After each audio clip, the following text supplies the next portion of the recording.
Okay, so now we're going to move on and talk about the pelvis. We talked about the sacrum in the axial skeletons as the base of the spine.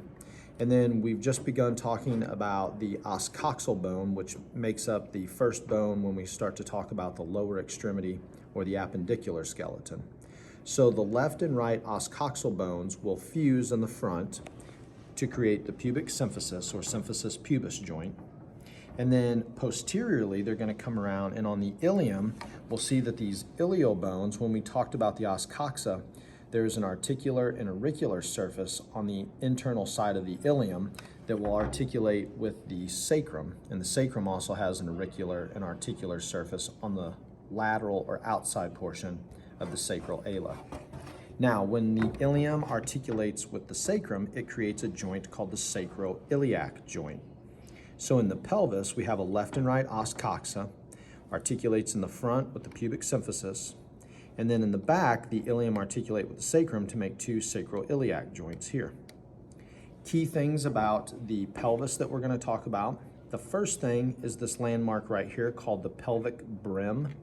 This actually separates the true and false pelvis. Anything superior to the pelvic brim up here, which would be in here where the iliac fossa is located, this would be called the false pelvis. Then anything down below the pelvic brim in this area here, this is called the true pelvis. The pelvic brim is made up of the sacral promontory, the sacral ala, comes along here in the ilium down to the pubic bone, which is the arcuate line, and then the posterior side of the pubic symphysis off of the pubic body, sometimes referred to as the pectineal structure along here on the pubis. We can then trace this around to the left side, to the posterior side of the pubic body where the pubic symphysis is at, again to that arcuate line up through the pubic bone into the ilium, and then again back to the sacral ala, to the sacral promontory. And that creates our pelvic brim. Now, the pelvic brim becomes important during pregnancy for ladies because the baby's head, when the baby develops in the uterus that sits down in the true pelvis, it will increase and balloon up in size, and the baby develops and is cradled up here in the iliac fossa.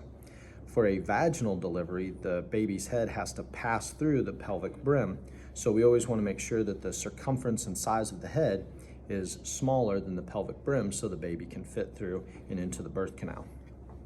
Other important things of the pubic structure is, other than the pelvic brim, the false and true pelvis, is this pubic arch right down below the pubic symphysis and then down into the inferior pubic ramus, into the ischial ramus.